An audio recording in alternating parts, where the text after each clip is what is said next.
noite, boa noite. Tudo bem? Já o pastor Edgar já me apresentou, né? Esse negócio de eu fiquei mais bonito tá errado, porque eu sempre fui muito bonito, eu não sei o que aconteceu aí.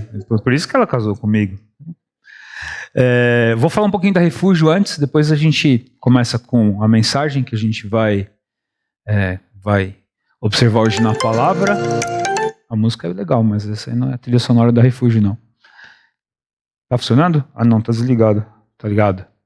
Aí, essa é minha família, a Débora tá aqui, o João tá lá em cima, para quem não conhece. Coloquei uma foto moderna ali, de Instagram, mas essa é a nossa família. Estamos lá na Refúgio, vai fazer 5 anos agora em janeiro. Né? O João nasceu aqui, está com 5 anos já, e é um prazer servir a Deus lá na nossa comunidade. Falando sobre a comunidade, essa é a igreja, se você não foi, está convidado, dá 16 quilômetros daqui, não é longe.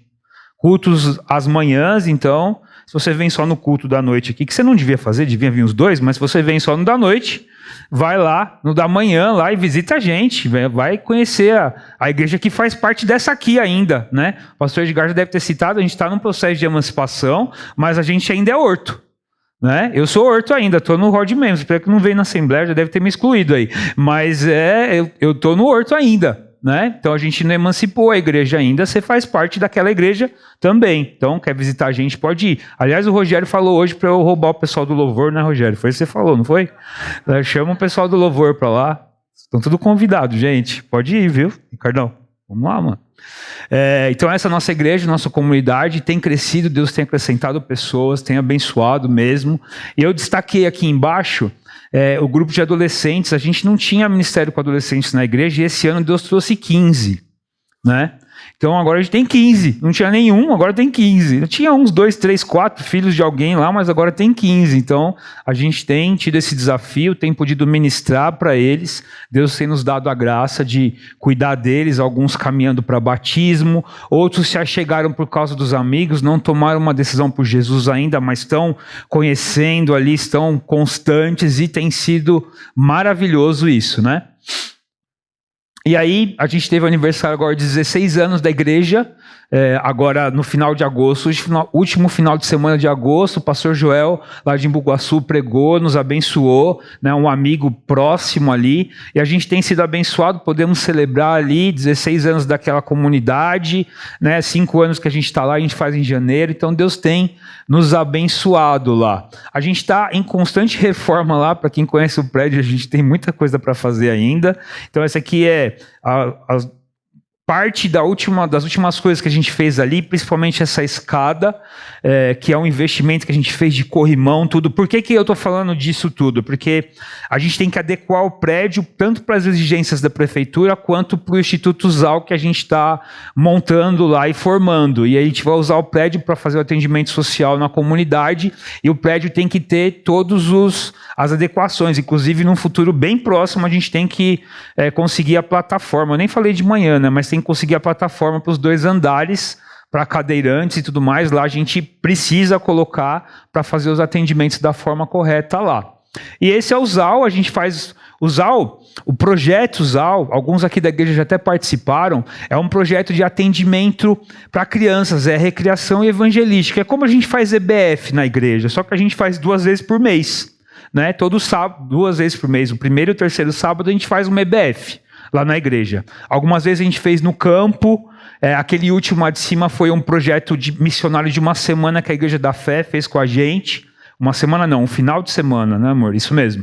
Então, eles fizeram com a gente foi num campo, num bairro lá próximo, mas a gente faz esse trabalho como EBF. Só que o ZAL, a gente, por conta da pandemia, acabou atendendo as necessidades sociais do bairro, porque a gente não podia fazer um encontro com crianças, e Deus colocou no nosso coração desenvolver o ZAL para um projeto, um instituto de atendimento, de desenvolvimento urbano lá para a nossa comunidade, e a gente vai fazer um atendimento, a gente está fazendo uma aceleração, a gente está fazendo uma parceria com o IPEA para poder desenvolver uma metodologia para isso, que é o Instituto de Pesquisa Econômica Aplicada, um Instituto Federal. Então a gente está fazendo tudo isso para quê? Para desenvolver a comunidade através do ZAL. Igreja vai ser sempre a prioridade, igreja, o evangelho é o mais importante, mas Deus tem nos dado a graça e a bênção de sermos usados para desenvolver a comunidade também. E aí, se você quiser entender o que a gente quer fazer, o projeto Pão é Vida é basicamente o que a gente quer fazer em Itapecerica da Serra, no bairro de São Marcos. Tudo que você viu ali, economia circular, desenvolvimento das famílias com moradias adequadas, decentes, é tudo que a gente quer fazer lá no São Marcos, que tem várias invasões, tem vários problemas de saneamento básico, em tudo que a gente quer fazer lá. Então ore por isso, tá? E de tudo que eu falei aqui, eu vou repetir o que eu fiz de manhã. Se você quiser cooperar, piques para @comunidaderefugio.com.br. Quem estava de manhã sabe, fala comigo. Piques para @comunidaderefugio.com.br. Isso aí.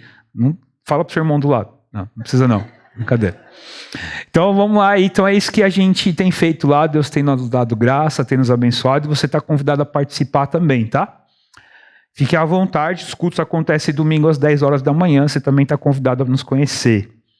Aí o pastor Edgar não acabou não falando dessa vez, eu vou ter que falar. A gente tem a consagração para o ministério no dia 12/11, é um sábado às 18h30 lá na Refúgio, né? A gente vai ter uma sabatina aqui daqui a 2 sábados. Segundo sábado vai ter aqui uma conversa, né, pastor? Não é concílio, hein, pastor? Não me pega lá no dia.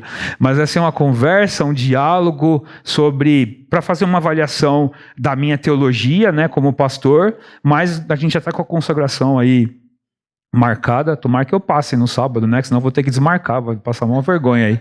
Mas vocês estão convidados também, tá? A igreja lá é pequenininha, mas pode todo mundo que fica em pé, fica lá no estacionamento, não tem problema não. Tá bom? Mas vamos lá. Abra sua Bíblia em Atos, capítulo 1, versículo 8. A gente vai ler primeiro esse texto, a gente vai ficar nesse capítulo de Atos, mas agora a gente vai ver o versículo 8.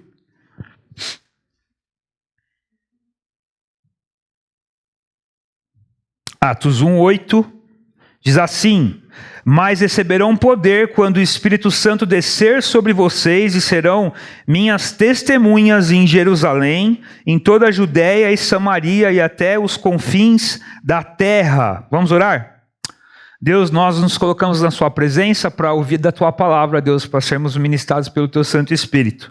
Apesar de mim, das minhas falhas, dos meus pecados, da minha falta de capacidade, eu peço que o Senhor use o teu Espírito para aplicar isso aos nossos corações e saiamos daqui transformados, Deus. Saiamos daqui diferentes da forma como entramos, prontos para proclamar o teu Evangelho. No nome do Senhor Jesus, eu oro e agradeço. Amém. Na sequência que a gente tem feito aqui na igreja sobre, usando essa temática da eleição, falando de quem é o nosso candidato, que é o nosso Senhor Jesus, o perfil do eleitor e o plano de governo, a gente vai falar hoje sobre proclamação, sobre proclamar, sobre falar, sobre compartilhar aquilo sobre aquele em que nós colocamos a nossa confiança, que é Jesus Cristo. A gente vai falar sobre isso hoje. E é interessante porque, falando disso num período de eleições, a gente está num período de nervos à flor da pele, né? A gente está numa fase de falta de diálogo, falta de conversa e muita tentativa de uma proclamação do candidato ideal. Vamos falar quem que é o candidato ideal, mas com pouco diálogo. Os nervos estão muito aflorados aí, né? E os diálogos que se existem são só para ver quem fala mais alto. Só para ver quem grita mais alto, quem tem o volume melhor, quem tem a capacidade de convencer melhor, quem tem a capacidade de acusar o outro de uma forma melhor. Isso é o que está acontecendo nessa época, né? E aí a gente tem visto coisa que eu nunca vi na vida, mas como eu sou muito novo, alguém que é mais velho que eu deve ter visto, com essa minha pouca idade, perto dos 20 anos, eu nunca vi isso. Mas ninguém deu risada, né? Todo mundo acreditou que eu tenho perto dos 20 anos, tá vendo? Ninguém sabe que eu tenho quase 40, mas vamos lá. Eu nunca tinha visto esse negócio de alguém matar o outro por causa do partido. Quer dizer, gente, a gente sabe que tem guerras políticas no mundo inteiro. Estou falando do Brasil, do jeito que está acontecendo agora. Do tipo, o cara tocou a música de um político e o outro foi lá e deu um tiro nele. Eu nunca tinha visto isso na minha vida. Eu sei que tem guerra política, a gente já teve problemas de guerrilha aqui no Brasil na ditadura, era um outro cenário, mas era uma situação, mas do jeito que está agora, de uma pessoa comum ir lá e desse jeito eu não tinha visto. Então tá tudo muito à flor da pele e é uma tentativa de impor qual que é o que a gente entende que é ideal. Não, para mim é esse cara que é o certo, o outro não é, e ele tenta impor isso para as pessoas. Não tem diálogo, inclusive no país em que devia haver diálogo, porque a gente é um país, um estado democrático. Aqui é conversa, é diálogo. O que você pensa disso? Eu penso assim, vamos chegar num acordo e vamos viver junto. Era para acontecer isso. Mas não acontece. E sabe o que acontece agora?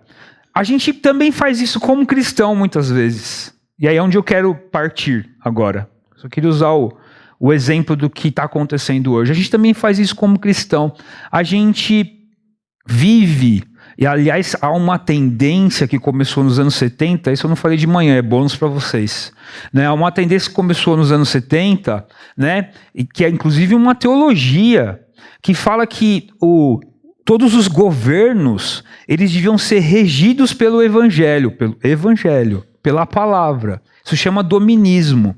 E eu vou até corrigir um negócio que eu fiz de manhã, que vai ajudar o pessoal do louvor, né? Daqui a pouco eu vou fazer isso, mas... o Rogério até sabe o que é.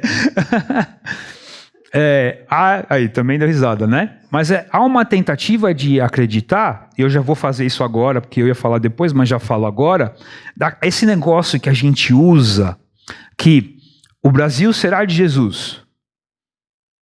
O Brasil não será de Jesus. Aí, como é que eu vou explicar agora?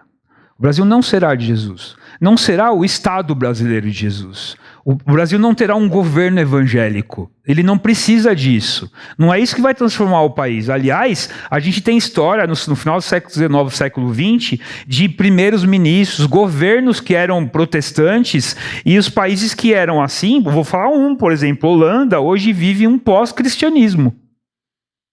O cristianismo lá não é mais o que era antes.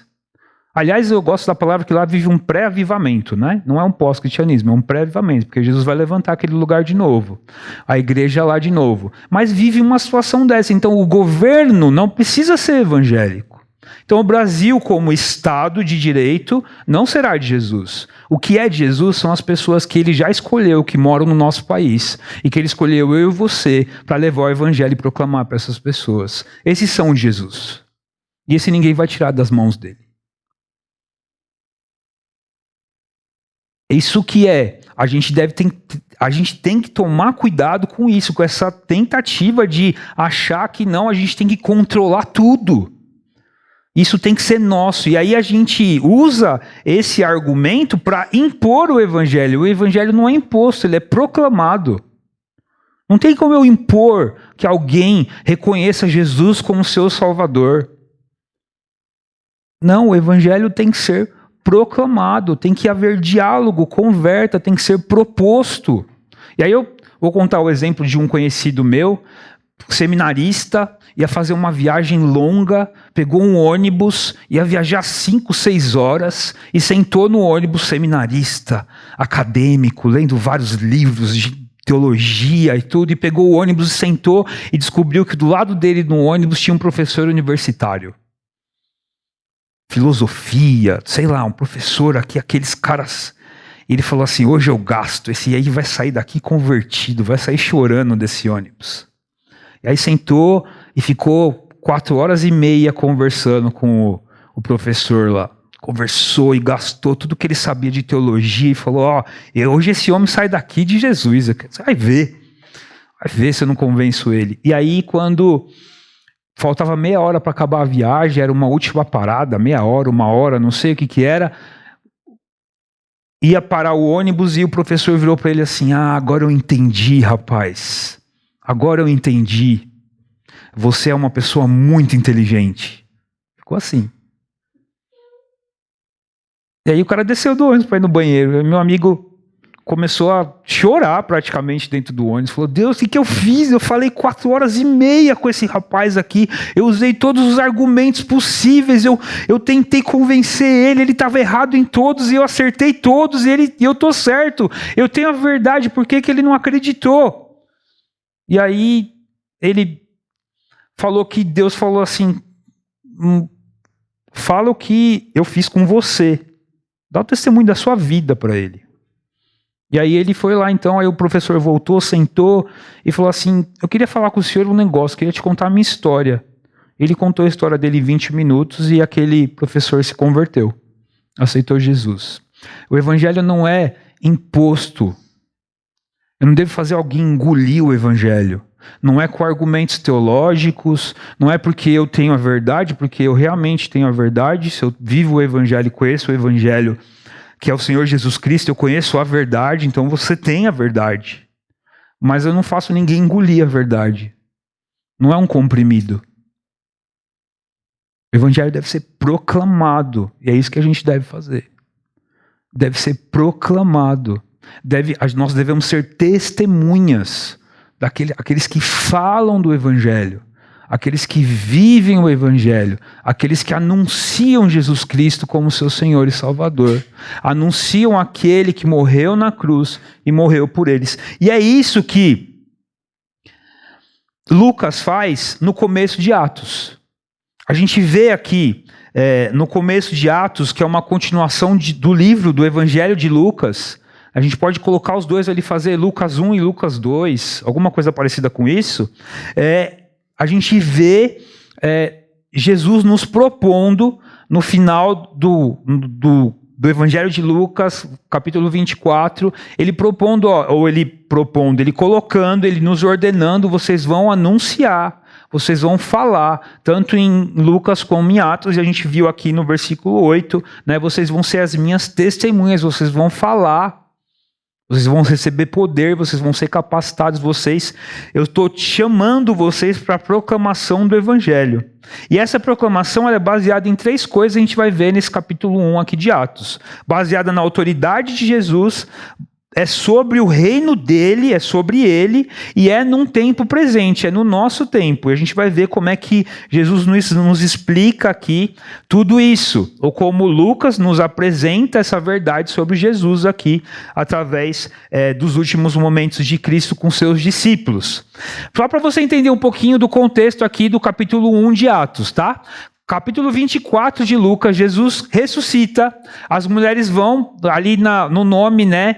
Lucas coloca Maria Madalena como a principal ali, ela vai até o túmulo está vazio, os anjos falam para ela assim, não tem ninguém, ela volta, chama Pedro vai, está vazio o túmulo, e aí começa esse burburinho, o que está acontecendo agora? E aí alguns discípulos estão em Jerusalém, não estão, e aí 2 discípulos, Cleopas e mais um, vão descer de Jerusalém para Emaús. Então é a história conhecida dos discípulos de Emaús, que você já deve ter ouvido. E aí, quando eles estão descendo, Jesus aparece para eles. E aí Jesus ali, eles não entendem quem é na hora, parece que é só uma pessoa que está junto com eles. E aí eles falam, por que vocês estão tristes? Ele fala, porque você não sabe o que aconteceu, Jesus morreu. E a gente pensou que ele era o rei, ele morreu, e agora? E ele falou que ia ressuscitar e não ressuscitou, cadê esse Jesus? Eles estão tristes. E aí Jesus fala assim, não, mas vocês não entenderam? E aí fala que Jesus começa a abrir as escrituras e explicar para eles. E aí eles têm o coração aquecido, tanto que eles falam assim, olha, quando ele falava, o nosso coração não estava pegando fogo.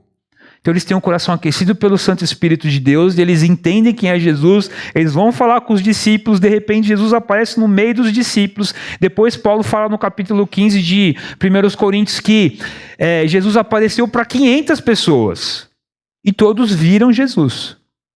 E aqui, no capítulo 1 de Atos, é a última parte, antes de Jesus subir aos céus. É a mesma coisa que a gente vê lá em Mateus, capítulo 28.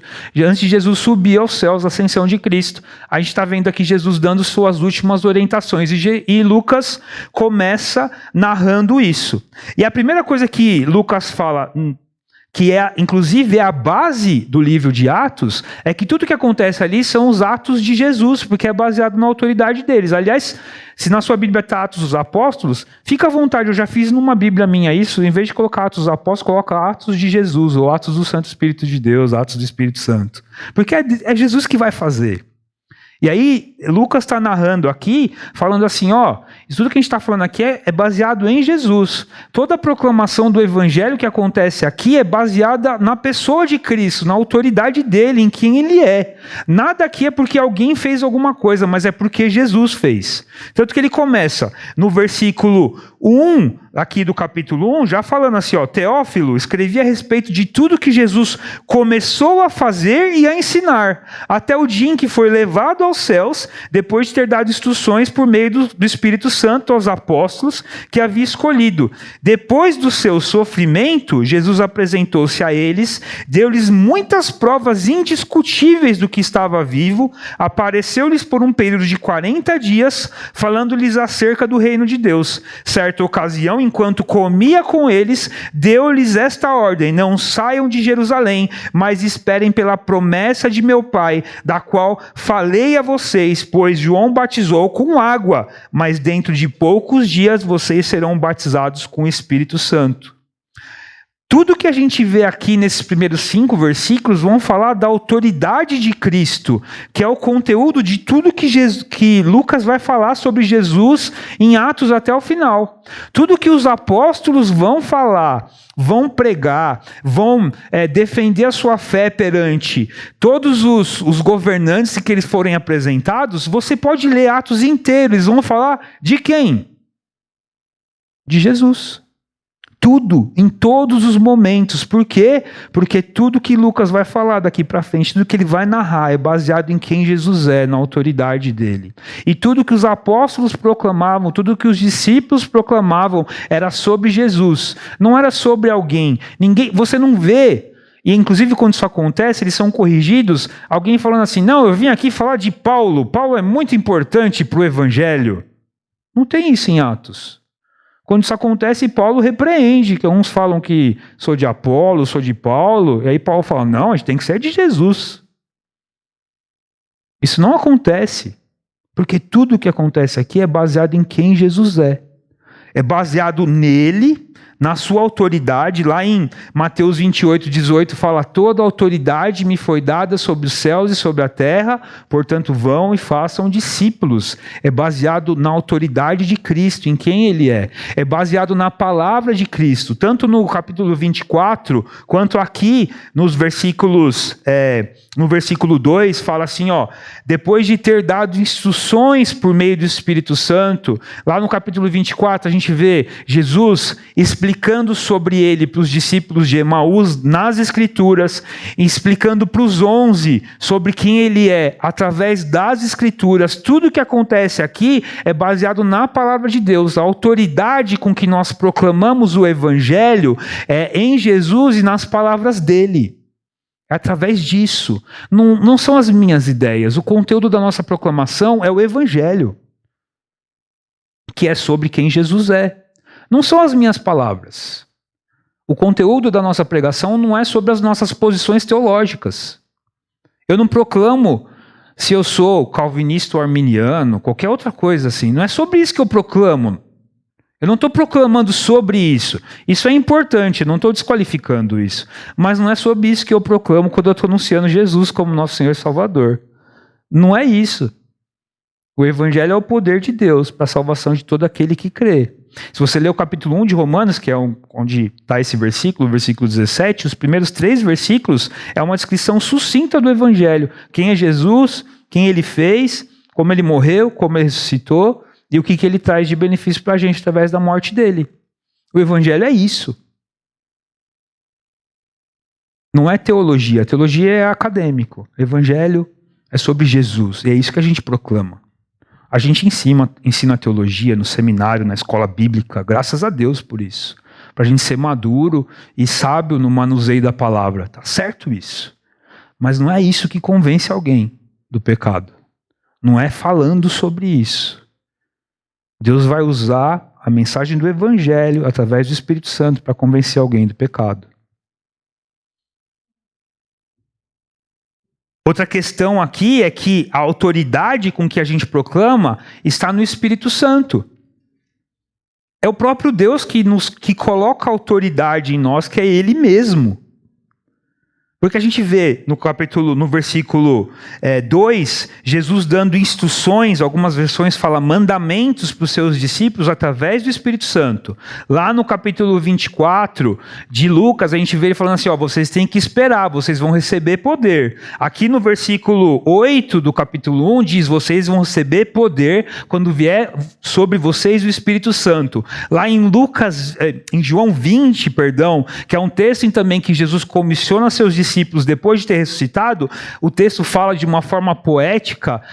João, eu imagino que aconteceu dessa forma mesmo, mas João teve uma percepção que foi Deus que deu para ele, fala que Jesus soprou sobre eles e eles receberam o poder do Espírito Santo, a autoridade que veio de Deus, para que eles pudessem proclamar. A autoridade da nossa proclamação está em Jesus, na sua palavra e no Espírito Santo, que Ele mesmo coloca em nós. Porque é o Espírito Santo que nos convence do pecado. Lá em Romanos capítulo 8 diz que é o Espírito Santo que toca os nossos corações e nos move para a gente clamar a Deus, Abba Pai. Tem misericórdia de mim, Deus. Eu não sou nada sem o Senhor.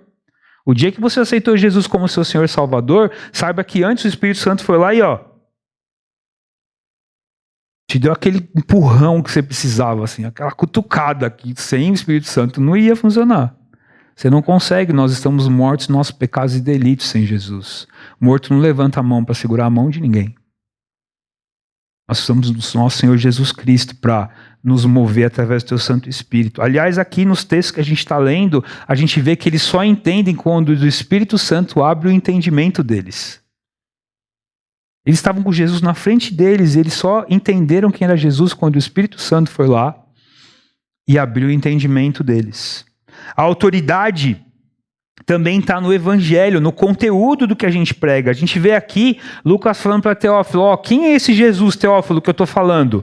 É ele aqui, é o Filho de Deus que morreu por nós, ressuscitou e está vivo para nos salvar. É esse aqui, a autoridade do que a gente fala está no conteúdo do que a gente fala, não em nós mesmos. Está em falar sobre Jesus, não na nossa oratória, na nossa retórica, na nossa dialética, qualquer outra coisa aí. Não está nisso. A autoridade do que a gente proclama está no conteúdo, que é a verdade sobre Jesus Cristo.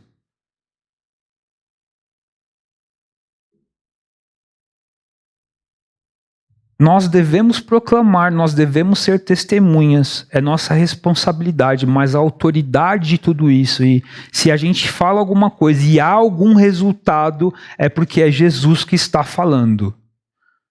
É Ele que deve ser aquele que tem autoridade, que dá credibilidade para aquilo que a gente fala, não é eu não sou ninguém. Eu não sou ninguém na presença do nosso Deus. Outro aspecto aqui que a gente vai ver na proclamação é que ela é sobre o reino de Deus. E a gente precisa entender disso. Porque a gente mistura os temas. Quando a gente mistura evangelho com política, a gente mistura os temas.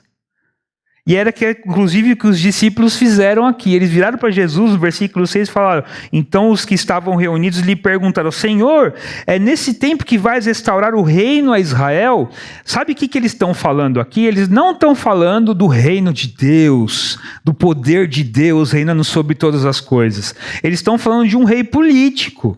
Eles têm na cabeça Davi, todos os reis que vieram depois de Davi, depois eles têm na cabeça, mais perto deles, o período entre Malaquias e Mateus, que a gente chama de intertestamentário, que é um momento em que a gente teve uma revolução política em Israel. Tinha um monte de... Os macabeus, você já ouviu falar sobre isso, eles eram uma revolta política tentando tirar o domínio de Roma, de Israel. Então os discípulos, quando falam assim, é agora que vai ter o reino mesmo? Aliás, Jesus já tinham tentado declarar Jesus rei antes, depois de uma das multiplicações dos pães ali, o pessoal falou, vamos fazer que Jesus é o nosso rei agora. Aí ele foi embora, inclusive o texto fala que ele foi embora para que isso não acontecesse, para não surgir esse tumulto.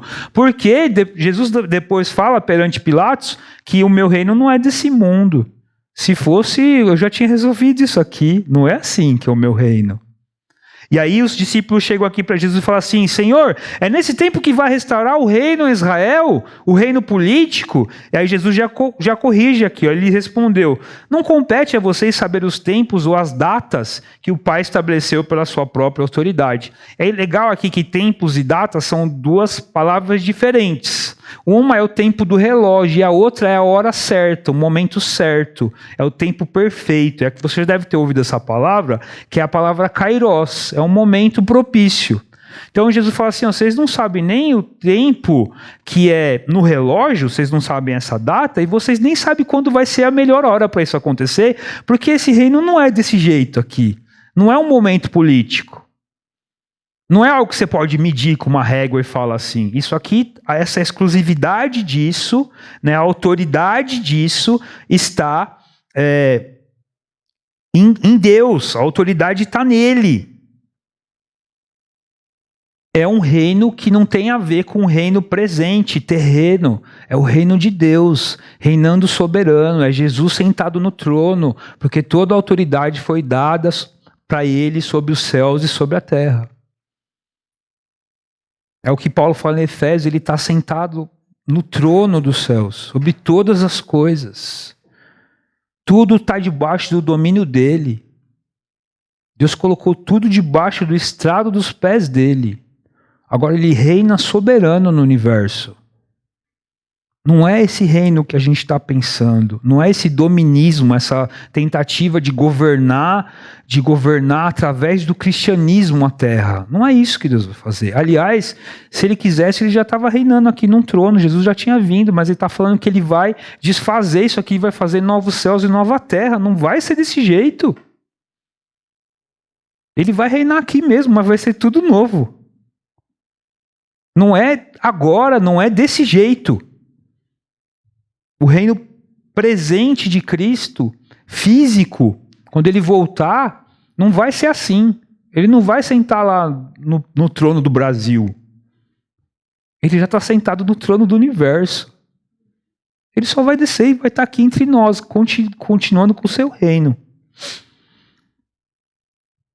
Mas esse reino, apesar de não ser dessa forma como a gente imagina, é um reino que está em constante expansão, porque ele não tem um local geográfico, mas ele é o reino que é manifestado através dos seus discípulos. Tanto que aí, então, Jesus fala, o texto que a gente leu no começo: mas receberão poder quando descer o Espírito Santo sobre vocês e serão minhas testemunhas em Jerusalém, em toda a Judéia, Samaria, até os confins da terra. É um reino que está em constante expansão. Lá em Mateus 28, a gente vai ver: ide por todo o mundo e pregar o evangelho. Lá em Marcos 16, pregue o evangelho a toda criatura. Lá em João 20, Jesus fala: assim como eu fui enviado, eu envio vocês. Ele não fala em nenhuma hora: fiquem sentadinhos aí que tudo vai acontecer. É um reino em expansão e é baseado no movimento dos discípulos, essa expansão. É assim que o reino está expandindo, quando a gente vai saindo do nosso lugar. Deus vai nos usando para proclamar o evangelho para aqueles que ele já escolheu. A partir do momento que você sai do seu lugar, você é usado por Deus, é o reino de Deus se expandindo. Não é sentado aqui. Sentado aqui faz parte disso também, para se preparar. Igual quando um soldado está aquartelado, que ele se prepara ali, é preparado com treinamento, tudo, mas na hora de sair para a guerra, ele não adianta ele ficar no quartel. Ele vai precisar sair. É a mesma coisa. Outro ponto importante aqui, que é o terceiro e último, a partir do versículo 9: tendo dito isso, foi levado às alturas, enquanto eles olhavam, uma nuvem o encobriu da vista deles, e eles ficaram com os olhos fixos no céu enquanto ele subia. De repente surgiram diante dele 2 homens vestidos de branco, que lhes disseram: Galileus, por que vocês estão olhando para o céu? Este mesmo Jesus dentre vocês foi elevado aos céus, voltará da mesma forma como o viram subir. Eu falei que a autoridade da nossa proclamação está em Jesus. Eu falei que o conteúdo disso é o reino de Deus, que não é um reino terreno, é o reino dele, que isso acontece, ele se expande através de nós. O que eu quero falar com vocês agora é que essa proclamação acontece num tempo presente. E eu quero que você entenda a cena aqui, tá? Jesus ressuscita lá em Lucas 24, vou seguir a narrativa de Lucas aqui, e um monte de gente vê Jesus aparecendo. E ele aparece e desaparece, meio X-Men, né? Meio super-herói assim, ninguém está entendendo. Imagina como os discípulos estavam, acho que é por isso que eles fazem essa pergunta. Jesus, é agora que você vai estabelecer o reino? Porque eles devem estar com isso na cabeça. Meu, ele é o super-homem agora. Agora ninguém segura esse cara aqui. Agora qualquer reino que vier aí, pode vir imperador de Roma com todos os exércitos aí que nós resolvemos isso aqui. Eles devem estar com isso na cabeça. Além disso, eles veem Jesus presente e só o fato de Jesus ter ressuscitado já era algo que eu estaria... A gente é impactado por isso hoje, imagina na época, né? Que a gente tivesse visto ele morrer mesmo na cruz. Se a gente está aqui hoje é porque a gente é impactado pela ressurreição, imagina lá quando eles viram isso acontecer. Totalmente impactados. E de repente eles vão com Jesus. Aí eles estão lá com Jesus, Jesus aparece, desaparece, come, eles colocam a mão na ferida, realmente é ele mesmo, ele morreu, ele ressuscitou, que incrível isso, agora a gente vai ganhar. E de repente eles veem Jesus voando para o céu, e o texto, Lucas narra aqui, Jesus subiu mesmo, que fala que as nuvens o encobriram, e eles veem aquilo incrível, tem um homem voando. Eles veem aquilo acontecendo, e eles estão impactados tremendamente por isso. O que eu queria falar com você é que a proclamação ela deve acontecer conosco, com a gente, impactados pelo céu, como esses discípulos estavam sendo impactados. Pela expectativa que a gente tem em quem é Jesus e no que ele pode fazer. É porque é só assim que você vai conseguir mesmo, porque vai ser difícil. Vai ser difícil as tarefas, apesar de a gente ter liberdade religiosa no nosso país, tudo, a gente sabe que a gente vive numa era que é difícil pregar o evangelho, as verdades são relativas, na verdade não há verdades, tudo é relativo. É difícil você apresentar absolutos para as pessoas, é muito difícil. É difícil mesmo, é complicado, às vezes dentro da sua casa você não consegue falar do evangelho para alguém, sem conseguir uma discussão, uma briga, alguma coisa parecida com isso. É difícil hoje. Se você não tiver expectativa em Jesus, em quem ele é, vai ser muito difícil. Então presta atenção, tenha a mesma expectativa ou fiquem impactados e maravilhados como esses discípulos ficavam lá. Porque o mesmo Jesus que eles viram subindo para os céus, é o Jesus que a gente vai ver descendo dos céus. E é isso que deve nos mover. Só que o que acontece aqui é que a gente não pode ficar impactado e ficar, de certa forma, maravilhado com isso, perdendo a nossa perspectiva do que acontece em nosso meio. Sabe quando a gente só pensa lá no céu e esquece de viver o momento agora? Isso estava acontecendo com certeza, porque aí Deus manda 2 anjos para falar assim, por que vocês estão olhando para o céu? E aí a pergunta é retórica, porque ele não termina falando para onde eles tinham que olhar, né? Assim, não, por que vocês estão olhando para o céu? E ele faz 2 palavras que eu acho que Lucas coloca aqui, que eu acho que são importantes. Primeiro é porque vocês estão olhando para o céu, né? Não fica olhando para cima. E a segunda ele fala galileus. E por que ele não chama eles de discípulos ou cristãos ou qualquer outra coisa parecida com isso? Né? Porque ele queria trazer para eles a ideia de que eles estavam num tempo que existe, num espaço geográfico, num lugar. Então, impactados pelo céu, proclamando o evangelho, impactados pelo céu, mas com os olhos no chão. Eu olho para cima, maravilhado pela graça e pela glória de Cristo, mas olho para o chão, porque eu estou num tempo presente, eu tenho que proclamar o evangelho nesse tempo. Porque se eu ficar só olhando para cima, eu sento e espero Jesus voltar. Mas se eu olho para o chão, eu vejo que tem algo para fazer aqui. Vão e proclamam o evangelho em Jerusalém, Judeia e Samaria, até os confins da terra. Sejam minhas testemunhas. Se eu olhar só para o céu maravilhado, eu não olho para o chão. Eu tenho que proclamar o evangelho, impactado pelo céu, com os olhos no chão. Só que isso pode ter baixado um pouco a bola dos discípulos, então os anjos falam assim, Mas não se preocupem, porque esse mesmo que vocês viram subir é o mesmo que vocês vão ver descer. Impactados pelo céu, com os olhos no chão, mas movidos pela esperança de quem Jesus é. Ele vai voltar. Aliás, além da expectativa da volta, a certeza de que ele já está em nossos corações através do teu Santo Espírito. Porque ele falou, vão por todo mundo e preguem o evangelho, façam discípulos, multipliquem-se, e eu estarei com vocês até o fim dos tempos. Impactados, proclamando o evangelho, impactados pelo céu, olhando para o chão, mas movidos pela esperança. A gente está num tempo agora, numa época em que muito mais a gente devia estar proclamando o evangelho com paixão, com alegria, com amor, impactados pelo céu, pela glória, pela graça. O pastor Edgar até concluiu de manhã, antes de despedir a gente, falando, a gente defende político, a gente defende partido político, a gente briga por causa de time, a gente briga por conta de um monte de coisa, mas a gente não vê o mesmo ardor na hora de alguém falar quem é Jesus. Impactados pelo céu, maravilhados por quem Cristo é, olhando para o chão e movidos pela esperança, porque é isso que nos move, é quem Jesus é, o que ele faz, é a glória dele, é a graça dele, é o poder dele, é a autoridade dele, esse é o conteúdo daquilo que a gente proclama. A gente não está aqui num clube se divertindo, a gente está aqui para adorar o Rei dos Reis. É isso que a gente deve proclamar, é isso que a gente deve falar. E ele deu tudo o que a gente precisa, porque toda proclamação é baseada em quem ele é. Não é a ideia de alguém. Jesus não é um profeta, uma pessoa sábia, ele é o Rei dos Reis, ele é o próprio Deus. Os outros profetas que você conhece por aí, que um dia surgiram, morreram, estão enterrados. Morreram, estão enterrados. Mas Jesus ressuscitou.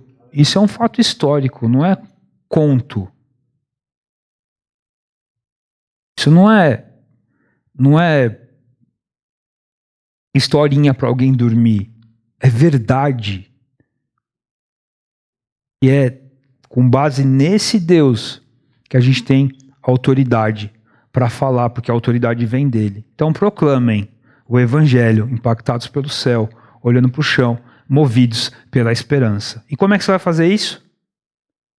Eu nem vou conseguir. Tem tantas oportunidades que eu não consigo te dar uma tarefa para você fazer essa semana. Talvez no caminho para sua casa, você vai conseguir proclamar o evangelho para alguém hoje. Através da sua vida, através do que você fala, através de como aquele que você crê impacta a sua vida. Através de como aquele que você canta impacta a sua vida. Como você toma decisões no seu trabalho. É assim que você proclama o evangelho. Impactados pelo céu, olhando para o chão, no tempo que você está hoje. E movido pela esperança. Que o que vai acontecer de decisão no nosso país, política, o que está acontecendo economicamente no mundo, tudo isso não te afeta para tirar a sua esperança, porque a sua esperança está em Jesus. Isso é proclamar o evangelho. Fale, proclame, viva, impactado pelo céu, olhando para o chão, movido pela graça. Vamos orar? Meu querido Deus e meu amado Pai, nós nos colocamos na sua presença, Pai. Tem sido tão difícil lidar com o que está acontecendo no mundo nos últimos anos. E a gente vive num tempo de grande dificuldade e de grande esfriamento também da nossa fé. Como igreja, Deus nos perdoa, tem misericórdia de nós, Pai. A gente tem deixado de proclamar, impactado pelo céu. A gente tem deixado de olhar para o chão, onde a gente está, para o tempo que a gente está, para as pessoas à nossa volta, para a tarefa que a gente tem.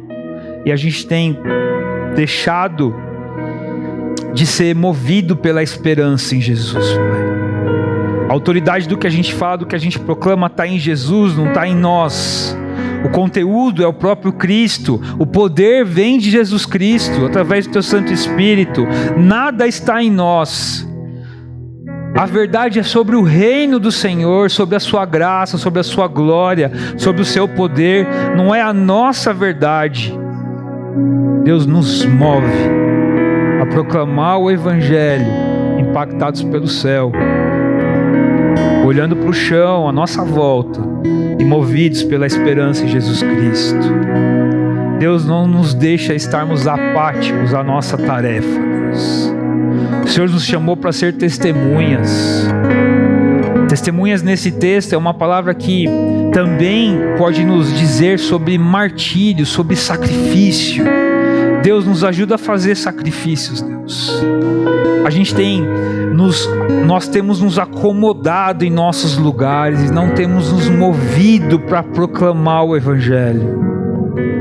Deus nos ajuda a abandonar algumas coisas, Deus, como o autor de Hebreus disse, tirar algumas coisas que estão nos atrapalhando para fazer aquilo que a gente tem que fazer, Pai. Nos ajuda, Pai, a deixar o nosso conforto, o nosso eu de lado e fazer um sacrifício de ser testemunhas através do Teu Santo Espírito, aqui no Campo Limpo, em São Paulo, no Brasil e até os confins dessa terra.